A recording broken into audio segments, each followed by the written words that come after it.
കണ്ണാലേ പറയുവതിവളൊരു മിന്നൽ സദാ തൊട്ടാലും വാടാതവളൊരു കനലിൻ തരി.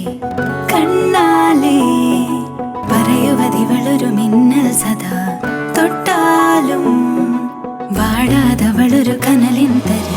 മേലെ വിണ്ണിൻ മേഘങ്ങൾ പോലും വിരലാൽ കോർത്തിടാൻ ലോകം ചുറ്റിയെത്തുന്ന മനസ്സാൽ സ്വർഗം തീർത്തിവൾ. ശലഭമായി സ്വപ്നമോഹ തീരമൊന്നായി തേടുവാൻ ഒരുമയോടെ ഉയരിലൊന്നായിരു കരങ്ങൾ ചേർത്തവൾ.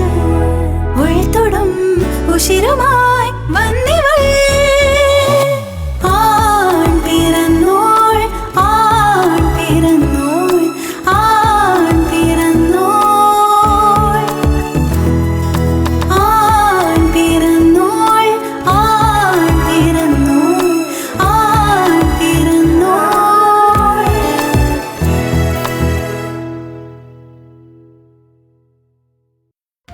ഇനിയുള്ള കാലവും അങ്ങനെ തന്നെ വേണമെന്നാ എന്റെ ആഗ്രഹം. ഞാൻ പറഞ്ഞത് എപ്പോഴും ഓർമ്മ വേണം.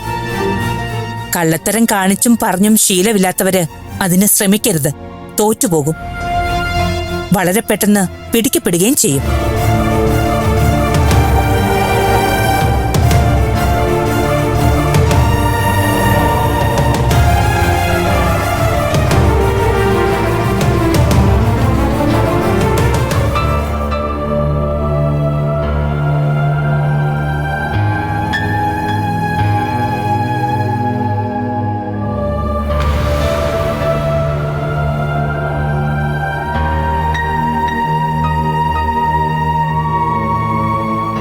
അപ്പോ എടുത്ത തീരുമാനം തെറ്റായി പോയെന്ന് തോന്നുന്നുണ്ടോ അപ്പൂന്? ഇല്ല മാഡം, ഒരിക്കലുമില്ല. എന്താ അങ്ങനെ ചോദിച്ചേ? അത് പറയാം. ആദ്യം എനിക്ക് അങ്ങോട്ടൊരു ഡിമാൻഡുണ്ട്. എൻ്റെ അതിഥിയായി ഇവിടെ എത്തിയ ആളാണ് അപ്പു. നമ്മുടെ കമ്മ്യൂണിറ്റിയിൽ ഞാൻ എല്ലാവർക്കും ചേച്ചിയോ അമ്മയോ ഒക്കെയാണ്. അപ്പൂവിനും മേഡം എന്നുള്ള വിളി ഇനി ഒഴിവാക്കാം. എന്നെ ചേച്ചിന്ന് വിളിച്ചാൽ മതി. എന്ത് പറയുന്നു? ഞാൻ ശ്രമിക്കാം. നോ, ശ്രമിച്ചാൽ പോരാ, ഇനി അങ്ങനെ വിളിക്കാവോ കേട്ടോ? ശരി മാഡം. അയ്യോ സോറി ചേച്ചി. അല്ല, ഞാൻ ചോദിച്ചതിന് ഉത്തരം പറ. എന്താ അങ്ങനെ തോന്നാൻ കാരണം? അപ്പോ നമ്മൾ പലരുടെയും ജീവിതം ഏതാണ്ട് ഒരുപോലെയൊക്കെ തന്നെയാണ്. മനസ്സ് പറയുന്നിടത്തേക്ക് ശരീരത്തെ കൊണ്ടുവരാൻ ആദ്യം നമ്മൾ നഷ്ടപ്പെടുത്തുന്നത് നമ്മുടെ വീട്ടുകാരുടെ സമാധാനത്തിന് തന്നെയാണ്. അപ്പൂന്റെ കാര്യത്തിലും അങ്ങനെയല്ലേ സംഭവിച്ചത്? അതെ. നമ്മുടെ കൂട്ടത്തിലെ പലരുടെയും കഥ ഇതിനോടകം തന്നെ ഞാൻ അപ്പൂനോട് പറഞ്ഞിട്ടുണ്ട്. കൂടുതലും പെൺകുട്ടികളാകാൻ ആഗ്രഹിച്ചവരുടെ കഥയാണ്. തൻ്റെ ആഗ്രഹം തുറന്നു പറയുന്ന നിമിഷം തന്നെ എല്ലാ വീടുകളിലും ഒരു കലാപത്തിന് തിരികൊളുത്തപ്പെടും. പിന്നീട് അതിൻ്റെ അവസാനം എന്തായാലും ഒരു കാര്യം ഉറപ്പാ, ഇരയാക്കപ്പെടുന്നത് നമ്മൾ തന്നെയായിരിക്കും. പുറത്താകാൻ വേണ്ടിയായിരുന്നു താനീ സത്യം വിളിച്ചു പറഞ്ഞതെന്ന് ഒരു നിമിഷമെങ്കിലും നമ്മൾ ആലോചിച്ചു പോവും. അപ്പൂന്റെ കാര്യത്തിലും അതുപോലെയാണ് സംഭവിച്ചെങ്കിലും അവിടെ ഒരു വ്യത്യാസം ഉണ്ടായിരുന്നു. അപ്പൂന്റെ മനസ്സിനൊത്ത് നിൽക്കാൻ തൻ്റെ അമ്മയുണ്ടായിരുന്നു, അല്ലേ? ശരിയാണ്. അമ്മ എൻ്റെ ഒപ്പം തന്നെ ഉണ്ടായിരുന്നു. എനിക്ക് വേണ്ടി അച്ഛനോട് വാദിക്കാനും സമരം ചെയ്യാനും ഒക്കെ അമ്മ തന്നെയായിരുന്നു മുമ്പിൽ. പക്ഷേ ചേച്ചി, അതൊക്കെ ഫിസിക്കലി ഉള്ളൊരു ഡിഫൻസ് ആയിരുന്നു. മനസ്സുകൊണ്ട് അമ്മയും എന്നും അച്ഛൻ്റെ ആഗ്രഹത്തിനൊപ്പമായിരുന്നു. അതെല്ലാ പേരൻസും അങ്ങനെ തന്നെ. അപ്പോൾ മാക്സിമം പിറന്ന സെക്സിൽ തന്നെ നമ്മളിപ്പോഴുള്ള കുട്ടികളെ പിടിച്ചു നിർത്താൻ നോക്കും. ഇനി എന്താ അപ്പൂന്റെ പരിപാടി? വ്യക്തമായ ഒരു പ്ലാനും മനസ്സിലില്ല ചേച്ചി. സർജറി കഴിയുന്നത് വരെ. സർജറി കാര്യം വിട്ടേക്കൂ, ഞാൻ അതല്ല ഉദ്ദേശിച്ചത്. സർജറി കഴിഞ്ഞാലും സർവൈവിങ് എന്നൊരു പ്രശ്നമുണ്ടല്ലോ, അതിനെപ്പറ്റിയാണ് ഞാൻ ചോദിച്ചത്. തുടർന്ന് പഠിക്കാനോ അല്ലെങ്കിൽ തൊഴിലെടുക്കാനോ രണ്ടിലേതാ അപ്പൂന് താല്പര്യം? കോഴ്സ് കണ്ടിന്യൂ ചെയ്യണം തന്നെ എൻ്റെ തീരുമാനം. അതിനിടയിൽ ഞാൻ മറ്റു ചിലർക്ക് കൊടുത്ത വാക്കും പാലിക്കാനുണ്ട്. എനിക്ക് മനസ്സിലാവും. പക്ഷെ അപ്പോൾ സർജറി കഴിഞ്ഞുള്ള ആദ്യത്തെ ഒരു വർഷം ഓൺലൈനായി അപ്പൂന് ക്ലാസ് അറ്റൻഡ് ചെയ്യാവുന്നതേ ഉള്ളൂ. എന്നാൽ സമയം ബാക്കിയാണ്. അപ്പോൾ എങ്ങനെയാ? വായിക്കാൻ എഴുതാൻ ഇഷ്ടമുള്ള കൂട്ടത്തിലല്ലേ? അതെ. എന്താ ചേച്ചി ചോദിച്ചേ? ഞാൻ എന്തെങ്കിലും രീതിയിൽ സഹായിക്കേണ്ടതുണ്ടോ? അങ്ങനെയുള്ള എന്തെങ്കിലും ജോലി വരികയാണെങ്കിൽ ഞാൻ പറയാം. പക്ഷെ ഞാനിപ്പോൾ ചോദിച്ചത് അതിനുവേണ്ടിയല്ല. തൻ്റെ സംസാരത്തിൽ എനിക്ക് മനസ്സിലായത് സ്വന്തമായൊരു ഭാഷയും ശൈലിയും അപ്പൂനുണ്ടെന്നാണ്. എന്തുകൊണ്ട് അപ്പൂന് ഇതുവരെയുള്ള ജീവിതത്തെക്കുറിച്ച് ഒന്ന് എഴുതി നോക്കിക്കൂടാ? ചേച്ചി എന്താ ഉദ്ദേശിച്ചേ? ഒരു ആത്മകഥയാണോ? ആത്മകഥ എഴുതാനുള്ള പ്രായമൊന്നും ഈ പിഞ്ച് ശരീരത്തിനായിട്ടില്ലെന്ന് എനിക്കറിയാം. ആത്മകഥയായിട്ട് വേണ്ട, ഓർമ്മക്കുറിപ്പുകളായിട്ട് പോരെ? അപൂർവ എന്ന പെൺകുട്ടിയിൽ നിന്ന് അപ്പു എന്ന പുരുഷനിലേക്കുള്ള യാത്രയുടെ ഓർമ്മകൾ, അനുഭവിച്ച വേദനയുടെ ഓർമ്മകൾ, നഷ്ടപ്പെടേണ്ടി വന്ന ബന്ധങ്ങളുടെ ഓർമ്മകൾ, അതൊക്കെ ഒന്ന് എഴുതി വയ്ക്കാൻ ശ്രമിച്ചൂടെ? എപ്പോഴെങ്കിലും അതൊക്കെ ഒന്ന് എഴുതി സൂക്ഷിക്കണമെന്ന് എനിക്കും ആഗ്രഹമുണ്ട് ചേച്ചി. പക്ഷേ ചേച്ചി പറഞ്ഞ പോലെ നമ്മുടെ കൂട്ടത്തിലുള്ള മറ്റു പലരുടെയും ജീവിതവും അനുഭവങ്ങളും വേദനകളും വെച്ച് നോക്കുമ്പോൾ എൻ്റേതൊക്കെ എത്ര നിസ്സാരോ. അതൊക്കെ അപ്പൂന് വെറുതെ തോന്നുന്നതാ. ശരിയാണ്, അപ്പൂനേക്കാൾ വേദന അനുഭവിച്ച പലരും നമ്മുടെ കൂട്ടത്തിലുണ്ട്. പക്ഷെ അവരുടെ ജീവിത സാഹചര്യം ആയിരുന്നില്ല അപ്പൂൻ്റേത്. അതുമാത്രമല്ല, മിക്കവരുടെ അനുഭവത്തിൽ ഇര അവർ മാത്രമായിരിക്കും. അപ്പൂൻ്റെ കാര്യത്തിൽ അതിൽ കൂടുതൽ എഴുതാനുണ്ടാകുമല്ലോ, അച്ഛൻ്റെയും അമ്മയുടെ ഒക്കെ കാര്യങ്ങൾ. അതൊക്കെ എൻ്റെ മനസ്സിൽ തന്നെ സൂക്ഷിക്കുന്നല്ലേ ചേച്ചി നല്ലത്? അപ്പോൾ അത് എഴുതി നോക്കൂ. എവിടെ സൂക്ഷിക്കണമെന്നുള്ളത് രണ്ടാമത്തെ കാര്യമല്ലേ. സർജറി കഴിയുന്നൊരു സമയമുണ്ടല്ലോ, അപ്പോൾ ഈ തനിച്ചിരുന്നുള്ള മുഷിച്ചിൽ നിന്ന് മോചനം കിട്ടുകയും ചെയ്യും. ശരി, ചേച്ചിയെ ഞാൻ നിരാശപ്പെടുത്തുന്നില്ല. ഒന്ന് ശ്രമിച്ചു നോക്കാം. ഗുഡ്. സഹായത്തിന് വേണമെങ്കിൽ അഗ്നിയെ കൂടെ കൂട്ടാം കേട്ടോ. അവൾക്കും ഇതിലൊക്കെ വലിയ ഇൻട്രസ്റ്റ് ഉള്ള കൂട്ടത്തില്ല. പക്ഷെ എന്ത് ചെയ്യാം, മനസ്സിൽ തോന്നുന്നതായിരിക്കില്ല അവൾ കടലാസിൽ എഴുതി വരുമ്പോൾ. ശരി, അപ്പോൾ എനിക്കിന്ന് ആറ്റിങ്ങൽ കോടതിയിൽ ഒരു കേസുണ്ട്. അതിൽ വിറ്റ്നസ്സാണ് ഞാൻ. ഒന്ന് പോയിട്ട് വരാം.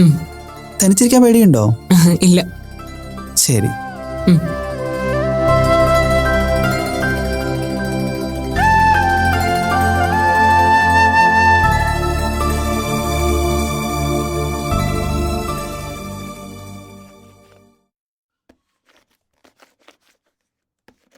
ഇന്ന് നന്ദേട്ടൻ വൈകിട്ട് എത്തുമോ മോളെ?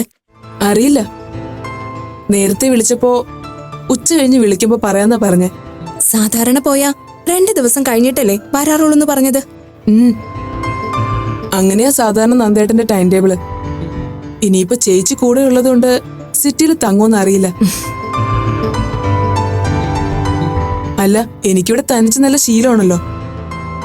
മുത്താരമ്മ ഒരു ദിവസം കൂട്ടിടക്കാൻ വന്നില്ലെങ്കിലും എനിക്ക് പ്രശ്നമൊന്നുമില്ല. ചേച്ചിയുടെ കാര്യം അതുപോലെ അല്ലല്ലോ.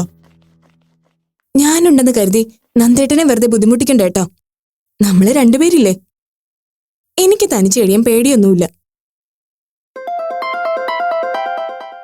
100 ആയുസ നന്ദേട്ടനായിരിക്കും.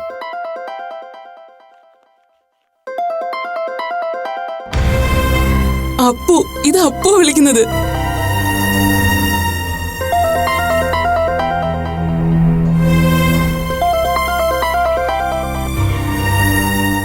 ഹലോ അപ്പു. ആതിര, എന്തൊക്കെയാടോ വിശേഷങ്ങള്? ഹലോ ആതിര, എന്താടോ താനൊന്നും മിണ്ടാത്തെ? ഒന്നുമില്ല അപ്പു. അപ്പു പറഞ്ഞോ, ഞാൻ കേൾക്കുന്നുണ്ട്. ഇയാള് എന്നോട് പിണങ്ങിയിരിക്കാണോ? ഏയ്, ഞാനെന്തിനാ അപ്പുവിനോട് പിണങ്ങുന്നത്? അത് വെറുതെ. പിണങ്ങാനുള്ള കാരണങ്ങള് ഞാനായിട്ട് ഉണ്ടാക്കി വെച്ചിട്ടുണ്ടെന്ന് എനിക്കറിയാലോ. എന്താ, അതിനെക്കുറിച്ചൊന്നും പറയാനില്ലേ ഇയാൾക്ക്? ഞാൻ എന്ത് പറയാനാ അപ്പു? അപ്പുവിന്റെ ജീവിതം, അപ്പുവിന്റെ തീരുമാനം, അതിൽ ഞാനെന്ത് അഭിപ്രായം പറയാനാ? ഓ, അപ്പോ ആ ലൈനിലാണ് താൻ ഇതിനെ കണ്ടിരിക്കുന്നത് അല്ലേ? ഞാൻ ഏത് രീതിയിൽ കണ്ടാലും അപ്പുവിന്റെ തീരുമാനത്തിന് മാറ്റമില്ലല്ലോ. പിന്നെ വെറുതെ ഒരു അഭിപ്രായം പറഞ്ഞിട്ട് എന്ത് കാര്യം? എങ്കിലും ഇങ്ങനെ ഒരു തീരുമാനം എടുക്കും മുമ്പ് ഇത്രയും നാളത്തെ അടുപ്പം വച്ച് അപ്പു അപ്പു എന്നോട് എന്തെങ്കിലും ഒരു സൂചന തരുമെന്ന് കരുതി. പക്ഷെ അത്രത്തോളം അടുപ്പമൊന്നും നമ്മൾ തമ്മിലില്ലാന്ന് എനിക്കിപ്പോഴാ മനസ്സിലായത്. താൻ വെറുതെ എഴുതാപ്പുറം വായിക്കണ്ട. എടോ, വീട്ടിൽ നിന്ന് ഇറങ്ങിയിട്ട് ഞാൻ എന്റെ അമ്മയെ പോലും വിളിച്ചിട്ടില്ല. ആദ്യമായിട്ട് വിളിക്കുന്നത് തന്നെയാ. അപ്പൊ പിന്നെ താൻ എന്റെ ആരും ഇല്ലാഞ്ഞിട്ടാണോ ഞാൻ വിളിക്കുന്നത്? എന്നെ ഓർത്ത് വിഷമിക്കരുതെന്ന് തന്നോട് പ്രത്യേകം പറയണമെന്ന് ഞാൻ നന്ദൻ സാറിനെ പറഞ്ഞ് ഏൽപ്പിച്ചതാണല്ലോ. എന്നിട്ട് സാറൊന്നും പറഞ്ഞില്ലേ? ഏട്ടൻ അങ്ങനെയൊക്കെ പറഞ്ഞു. പക്ഷെ അത് അപ്പു പറയുന്നത് പോലെ ആവില്ലല്ലോ. എങ്കി ഈ അപ്പു മഹാരാജാവ് ഇപ്പൊ പറയുന്നു, എന്റെ ആതുര തമ്പുരാട്ടി എന്നെ ഓർത്ത് വിഷമിക്കരുത്. നോം ഇവിടെ സുരക്ഷിതനായി കഴിയുന്നുണ്ട്. പോരെ? പക്ഷെ മഹാരാജാവിന്റെ ഈ ഒളിച്ചോട്ടം എന്തിനായിരുന്നു എന്ന് എത്ര ആലോചിച്ചിട്ടും പിടികിട്ടുന്നില്ല. അതിന് ഇതൊരു ഒളിച്ചോട്ടാണെന്ന് ആര് പറഞ്ഞു? ഒളിച്ചോട്ടം അല്ലാതെ പിന്നെ? ഇതൊരു പടയൊരുക്കം മോളെ. അപ്പുവിന്റെ പുതിയ ജന്മത്തിന് വേണ്ടിയുള്ള പടയൊരുക്കം. ഇനി നിന്റെ മുമ്പിൽ പോലും ഞാൻ എത്തുന്നത് എന്റെ എല്ലാ പെണ്ണടയാളങ്ങളും മായ്ച്ചു കളഞ്ഞ് ഒരു പൂർണ്ണ പുരുഷനായിട്ടായിരിക്കും. അതിന് അപ്പു എന്തിനാ ഒളിവിൽ കഴിയുന്നത്? അതിന്റെ ആവശ്യമുണ്ടോ? ആവശ്യമുണ്ട് ആതിര. നിങ്ങളുടെയൊക്കെ കണ്ണില് എന്റേതൊരു ഒളിവ് ജീവിതമായിരിക്കും. പക്ഷെ ഞാൻ പറഞ്ഞല്ലോ, എനിക്കിനി എന്റെ വീട്ടുകാരുടെ ഓർമ്മയിൽ നിന്നും ആ പഴയ അപ്പൂനെ അപ്പാടെ എടുത്തു മാറ്റണം. ആകാശിന്റെ ഒരു ഓർമ്മയും അവശേഷിപ്പിക്കാതെ നീ ആതിരയായതുപോലെ എന്റെ അച്ഛന്റെ അമ്മയുടെ മുമ്പില് അപൂർവയ്ക്ക് എല്ലാ അർത്ഥത്തിലും ഒരു അപ്പു ആവണം. വീപ്പിക്കും ഗീതാലക്ഷ്മിക്കും ജനിച്ചത് ഒരാൺകുട്ടിയാണെന്ന് ലോകത്തെ കൊണ്ട് തിരുത്തി പറയിപ്പിക്കണം. അതിനുവേണ്ടിയാ എന്റെ ഈ അജ്ഞാതവാസം. ഞാൻ സ്വയം ഒളിച്ചോടുകയല്ല ആതിര. മറ്റുള്ളവരുടെ ഓർമ്മയിൽ നിന്നും അപൂർവമായി മാച്ചു കളയാനാ ഈ ഒളിവ് ജീവിതം. എന്നാലും ഇടയ്ക്കൊന്ന് കാണണമെന്ന് തോന്നുമ്പോ ഞാൻ വന്ന് കണ്ടോട്ടെ അപ്പു? ഞാൻ പറയാതിര, എന്നിട്ട് താൻ വന്നാ മതി. ഇടയ്ക്ക് ഇതുപോലെ ഞാൻ വിളിക്കാം. ഞാൻ എവിടെയാണെങ്കിലും ആതിര എന്റെ മനസ്സിലുണ്ടാവും, എന്നും എപ്പോഴും. അതിന് യാതൊരു മാറ്റവും ഉണ്ടാവില്ല. പോരെ? മതി, ഞാൻ കാത്തിരിക്കും. ശരി, ഞാൻ പിന്നെ വിളിക്കാം.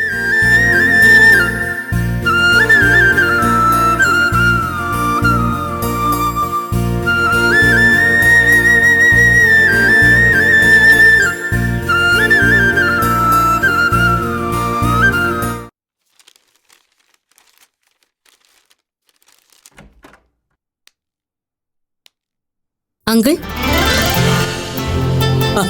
മാളോ, വാ മോളെ. എത്ര നാളായി മോളെ നിന്നെ കണ്ടിട്ട്. വലിയ പെണ്ണായി പോയല്ലോ നീ. നിന്റെ കല്യാണമൊക്കെ കഴിഞ്ഞല്ലേ? അങ്കിളിന് അതൊന്നും ഓർമ്മയില്ല കേട്ടോ. മോൾ അറിഞ്ഞോ അതൊക്കെ? ആന്റി പറഞ്ഞിരുന്നു. എന്താ പറയാ, മനുഷ്യന്റെ ഓരോ അവസ്ഥകളല്ലേ. ഗീതാന്റെ എവിടെ പോയി അങ്കിൾ? ആള് ഫാർമസി വരെ പോയിരിക്കുക. ഇപ്പൊ വരും. മോളിരിക്കേ. വാ, ആദ്യം നിന്നെ ഞാനൊന്ന് കൊതി തീരെ കാണട്ടെ. അയ്യേ, നീ കരയണോ? എന്താ കുട്ടി ഇത്? ഏയ്, അങ്കിളിന് കുഴപ്പമൊന്നുമില്ല. ദേ നോക്ക്, ഒരു കുഴപ്പമില്ല. മുറിവൊക്കെ നല്ല ഭേദമായിട്ടുണ്ട്. അല്ല, എവിടെ നിന്റെ ഭർത്താവ്? വന്നില്ലേ ഒപ്പം? ഇല്ല അങ്കിൾ, ഡോക്ടർ ഡ്യൂട്ടിക്ക് പോയി, പിന്നെ വരാന്ന് പറഞ്ഞു. എന്താ അയാളുടെ പേര്? ജോസഫ് അല്ലേ? ജോബിൻ അലക്സ്. ആ, ജോബിൻ. ആളെ ഞാൻ കണ്ടു കേട്ടോ. മിടുക്കനാ. നമ്മുടെ ഡേയ്സിയുടെ മോനല്ലേ? അല്ല, ഡേയ്സി എന്ത് പറയുന്നു? ആന്റി സുഖായിരിക്കുന്നു. നീ തനിച്ചാണോ വന്ന്? അശ്വതി മുറിയിലേക്ക് എന്താ പറയുന്നത്? എല്ലാരും സുഖായിരിക്കുന്നു അങ്കിൾ. അച്ഛൻ സ്ഥലത്തില്ല, ഏതോ ക്ലയന്റിനെ കാണാൻ ഡൽഹിയിൽ പോയിരിക്കുക. ഓ, ഗീത പറഞ്ഞിരുന്നു. അല്ലെങ്കിൽ ആളിപ്പോ സദാസമയം എന്റെ കൂടെ ഉണ്ടാവണ്ടല്ലേ. എല്ലാവരെയും അങ്കിളിപ്പോ വല്ലാതെ മിസ് ചെയ്യുന്നുണ്ട് മോളെ. പിന്നെ കൂട്ടുകാരി വിളിച്ചിരുന്നോ? ഇവിടെ വന്ന ശേഷം എനിക്ക് അവളോടൊന്ന് സംസാരിക്കാൻ പോലും പറ്റിയില്ല മോളെ. ഗീതയെ 1-2 പ്രാവശ്യം വിളിച്ചിരുന്നു എന്ന് പറഞ്ഞു. പക്ഷേ അപ്പൊ ഞാൻ നല്ല മയക്കത്തിലായിരുന്നു. ശല്യപ്പെടുത്തണ്ടെന്ന് കരുതിയിട്ട് ഗീത എന്നെ വിളിച്ചതുമില്ല. അപ്പൊ ഇപ്പൊ ജേർണലിസ്റ്റിനാ പഠിക്കുന്നല്ലേ? അതെ അങ്കിൾ. ഞാൻ ഹോസ്പിറ്റലൈസ്ഡ് ആണെന്ന് അറിഞ്ഞ് അവള് വന്നിരുന്നു അത്രേ. പാവം, ആകെ സങ്കടപ്പെട്ടാ തിരിച്ചു പോയതെന്ന് ഗീത പറഞ്ഞു. അങ്കിളിന് ഇങ്ങനെ ഒരു കുഴപ്പം പറ്റിയെന്നൊന്നും മോളെ അവളോട് പറയണ്ട കേട്ടോ. ഉം. നിന്നെ കണ്ടപ്പോ എനിക്ക് അപ്പുവിനെ വല്ലാതെ മിസ് ചെയ്യുന്നുണ്ട് മോളും. രണ്ടുപേരെയും എപ്പോഴും ഒരുമിച്ചല്ലേ അങ്കിൾ കണ്ടിട്ടുള്ളൂ, അതുകൊണ്ടാവും. ഛേ, എന്തിനാ കുട്ടി നീ ഇങ്ങനെ വിഷമിക്കുന്നേ? ഞാനിങ്ങനെയൊക്കെ പറയുന്നോണ്ടാണോ? അതെ, അങ്കിളിന് കുറച്ചു നാൾ മുമ്പുള്ള കാര്യങ്ങളൊന്നും ഓർമ്മ കിട്ടുന്നില്ല മോളെ. അതാ ഞാനിങ്ങനെ ഓരോന്ന് എടുത്തെടുത്ത് ചോദിക്കുന്നു. അല്ലാതെ എനിക്ക് വട്ടാണെന്ന് നീ വിചാരിക്കരുത് കേട്ടോ. ആ, ഗീതയോട് ഞാനിങ്ങനെ ആവേശത്തോടെ പലതും ചോദിച്ചുകൊണ്ടിരിക്കും. ശ്രീമതി ആണെങ്കിൽ ഒന്നും ഇട്ട് അങ്ങ് വിട്ടു പറയൂല്ല, എന്നെ കൊണ്ട് അധികം സംസാരിപ്പിക്കൂല്ല. നമ്മൾ എന്തെങ്കിലും അറിയാൻ ആഗ്രഹിച്ച് ചോദിക്കുമ്പോൾ ഒന്നോ രണ്ടോ വാക്കുകളിൽ ഉത്തരം നൽകി വിഷയം അങ്ങ് മാറ്റിക്കളയും. അത് പിന്നെ അങ്കിളിനെ അധികം സ്ട്രെയിൻ ചെയ്യിക്കേണ്ടെന്ന് വിചാരിച്ചാവും. അതൊക്കെ എനിക്ക് മനസ്സിലാവും. പക്ഷേ നമ്മുടെ ഈ ആകാംക്ഷയും വേവലാതിയും പിടിച്ചു നിർത്താൻ പറ്റില്ലല്ലോ. അപ്പൂനെയും നിന്നെയും കുറിച്ചാണ് എനിക്ക് അറിയേണ്ടത് മുഴുവൻ. അതിൻ്റെ ഒരു ആൻസൈറ്റി ഒന്നും ഗീതയ്ക്ക് പറഞ്ഞാൽ മനസ്സിലാവില്ലെന്ന്.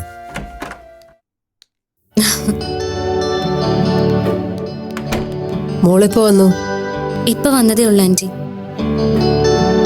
ഞാൻ തന്നെ കുറിച്ച് ചില കുറ്റങ്ങളും പരദോഷങ്ങളൊക്കെ പറഞ്ഞുകൊണ്ടിരിക്കുകയായിരുന്നു. ആന്റി എവിടെ പോയിരുന്നു? ഫാർമസിയിൽ നിന്ന് മെഡിസിൻ എടുത്ത് ഡ്യൂട്ടി റൂമിൽ കൊടുക്കണമായിരുന്നു. അതെ, ബിപിക്ക് ഇപ്പോൾ ഒരു ടെസ്റ്റ് ഉണ്ട്, റെഡി ആയിരിക്കാൻ പറഞ്ഞു. ഓ, ഞാൻ എപ്പോഴേ റെഡിയാ. കേട്ടോ മോളെ, ഇവിടുത്തെ ഡോക്ടറും നിന്റെ ഈ ആന്റിയും ഒരു സെറ്റാ. മനുഷ്യനെ വെറുതെ ഇവിടെ പിടിച്ചു കിടത്തി ബോറടിപ്പിക്കാന്നേ. ദേ കണ്ടോ, എനിക്ക് ഒരു കുഴപ്പമില്ല. എന്നാലും ഡെയിലി ടെസ്റ്റുകളാ. നമ്മുടെ ഹൃദയം എപ്പോഴോ ഒന്ന് പിണങ്ങിയെന്ന് പറഞ്ഞ് അത് നമ്മൾ പറഞ്ഞാൽ കേൾക്കാതിരിക്കൊന്നുമില്ലല്ലോ. അതൊന്നും ഇവൾക്ക് പറഞ്ഞാൽ മനസ്സിലാവില്ല. പിന്നെ പറഞ്ഞാൽ മനസ്സിലാവുന്ന ഒരാള്. അധികം സ്ട്രെയിൻ ചെയ്യലെന്ന് എത്ര പറഞ്ഞാലും കേൾക്കില്ല മാണു. എപ്പോഴും എന്തെങ്കിലുമൊക്കെ സംസാരിച്ചുകൊണ്ടിരിക്കും. അത് പിന്നെ ദൈവം നമുക്ക് സംസാരശേഷി തന്നിരിക്കുന്നത് അറിയാത്ത കാര്യങ്ങൾ ചോദിച്ച് മനസ്സിലാക്കാനും മറ്റുള്ളവർക്ക് അത് പറഞ്ഞു കൊടുക്കാനൊക്കെ അല്ല മാടൂ. എനിക്കിങ്ങനെ ഒരു കുഴപ്പം വന്നോണ്ടല്ലേ. അപ്പൊ അത് പറഞ്ഞു തരാനുള്ളതിന് പകരം എന്നെ ശാസിക്കുകയും കുറ്റപ്പെടുത്തുകയാണോ വേണ്ടത്? ആണോ മോളെ? ഓ ശരി, സമ്മതിച്ചു. എനിക്ക് വയ്യ തർക്കിക്കാൻ. ബിപി അധികം സംസാരിക്കാതിരിക്കുന്നുണ്ടോ? ആ, ദേ കണ്ടില്ലേ, നമ്മുടെ വാ പൂട്ടി താക്കോല് ശ്രീമതി ഏൽപ്പിക്കണം, എന്നാലേ തൃപ്തിയാവും. അതെ, തന്നോട് ഞാൻ ഇനി ഒന്നും ചോദിക്കുന്നില്ല. എനിക്ക് അറിയേണ്ടതെല്ലാം പറഞ്ഞു തരാൻ ദേ എന്റെ കുട്ടിയുണ്ട് ഇവിടെ, അല്ലേ മോളെ?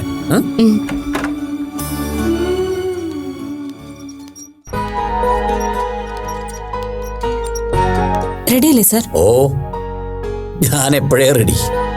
പതുക്കെ.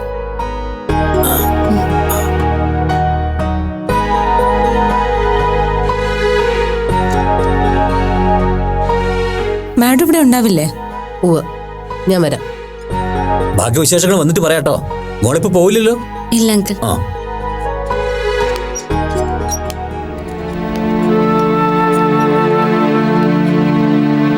ബിപി അപ്പുവിന്റെ കാര്യം വല്ലതും ചോദിച്ചോ മോളെ? അപ്പു വിളിച്ചോ, ഇതൊക്കെ അറിഞ്ഞോ എന്നൊക്കെ ചോദിച്ചു. ഞാൻ ആകെ പെട്ടു നിൽക്കായിരുന്നു. ആന്റി വന്നില്ലായിരുന്നെങ്കിൽ ആകെ കുഴപ്പമായെന്നെ. ഞാനും പിടിച്ചു നിൽക്കാൻ പരമാവധി ശ്രമിക്കുന്നുണ്ട് മാളു. നീ വാ.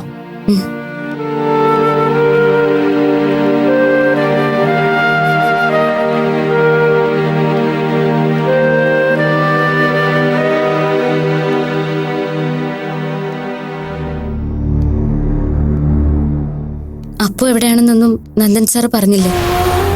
ഇല്ല മോളെ, പക്ഷെ അപ്പു എവിടെയുണ്ടെന്ന് നന്ദൻ അറിയാമെന്ന് എനിക്ക് ഉറപ്പുണ്ട്. അയാളത് മനഃപൂർവ്വം എന്നോട് പറയാത്തതാ. ഒന്ന് നിർബന്ധിച്ചിരുന്നെങ്കിൽ നന്ദൻ എന്നോടത് പറയാതിരിക്കാൻ കഴിയില്ലായിരുന്നു. പക്ഷേ അത് ഷെയർ ചെയ്യാൻ നന്ദന് താല്പര്യമില്ലെങ്കിൽ അയാളെ ഫോഴ്സ് ചെയ്യുന്നത് ശരിയല്ലല്ലോ. അപ്പു ഇത് എന്ത് ഭാവിച്ചാ ഇങ്ങനെ? അതും ആന്റി ഇതുപോലെ ബുദ്ധിമുട്ടുന്ന സമയത്ത്. എനിക്ക് അപ്പു സേഫായിട്ടുണ്ടെന്ന് അറിഞ്ഞപ്പോൾ തന്നെ സമാധാനമായി. ഒന്നുമില്ലെങ്കിലും നന്ദൻ അപ്പുവിന്റെ കാര്യങ്ങൾ ടേക്ക് കെയർ ചെയ്തുള്ളൂല്ലോ. ശരിയാ, നന്ദൻ സാറിന്റെ കെയർ ഓഫിൽ എവിടെയെങ്കിലും ആവും അപ്പു സ്റ്റേ ചെയ്യുന്നത്. ആ കുട്ടിയെ വിളിച്ചു നോക്കിയാൽ ഒരുപക്ഷെ അപ്പു എവിടെ ഉണ്ടെന്ന് അറിയാൻ കഴിയില്ലേ? വേണ്ട മാളു, അപ്പു പറഞ്ഞിട്ടായിരിക്കുമല്ലോ നന്ദനും ആതിര ഇതൊക്കെ രഹസ്യമായിട്ട് വെച്ചിരിക്കുന്നത്. നമ്മളായിട്ട് അവരെ നിർബന്ധിക്കുന്നത് ശരിയല്ല. അപ്പു എല്ലാം സ്വന്തം ഇഷ്ടം പോലെ ചെയ്തോട്ടെ. ഒരു കണക്കിന് നോക്കിയാ അപ്പു ഇവിടെ ഇല്ലാത്തത് തന്നെയാ നല്ലത്. ഉണ്ടെങ്കിൽ ഒരിക്കലും ഇപ്പോഴത്തെ അവസ്ഥയിൽ അപ്പുവിന് വീപ്പിയുടെ മുന്നിൽ വരാൻ പറ്റില്ലല്ലോ. പക്ഷെ ആന്റി, എത്ര നാളിങ്ങനെ എന്നെ കണ്ടപ്പോഴും അങ്കിൾ ആദ്യം ചോദിച്ച അപ്പുവിന്റെ കാര്യമാണ്. നിന്നോട് മാത്രമല്ല മോളെ, ഏത് നേരവും വീപ്പിക്ക് അപ്പുവിനെ കുറിച്ച് അന്വേഷിക്കാനേ നേരമുള്ളൂ. ഓരോ തവണയും കള്ളം പറഞ്ഞ് വീപ്പി ആ വിഷയത്തിൽ നിന്ന് മാറ്റാൻ ഞാൻ പെടുന്ന പാട് എനിക്കേ അറിയൂ. അപ്പു ജേർണലിസം കോഴ്സ് ചെയ്യുകയാണെന്നും ഹോസ്റ്റലിലാണെന്നൊക്കെയാ ഞാൻ വീപ്പിയോട് പറഞ്ഞിരിക്കുന്നത്. ആന്റി അങ്ങനെ എന്തെങ്കിലും അവൻ പറഞ്ഞിരിക്കുന്നതെന്ന് എനിക്ക് തോന്നി. അതുകൊണ്ട് അങ്കിൾ ഓരോന്ന് ചോദിക്കുമ്പോഴും ഞാൻ മൂളിയും തലയാട്ടിയൊക്കെയാ നിന്നത്. ആ ഒരു ഇത്തിരി സമയം ഞാൻ എന്തുമാത്രം ബുദ്ധിമുട്ടി. അപ്പൊ ഫുൾ ടൈം അങ്കിളുടെ കൂടെ നിൽക്കുന്ന ആന്റിയുടെ വിഷമം എനിക്ക് ഊഹിക്കാവുന്നതേ ഉള്ളൂ. പറഞ്ഞ കള്ളങ്ങളൊക്കെ എന്നാ ചീട്ടുകൊട്ടാരം പോലെ തകർന്നു വീഴുന്നതെന്ന് എനിക്കറിയില്ല. പോകുന്നിടത്തോളം പോകട്ടെ എന്നുള്ള ഒറ്റ ധൈര്യത്തിലാണ് ഞാനിപ്പോ. ഞാനൊരു വഴി പറയട്ടെ ആന്റി.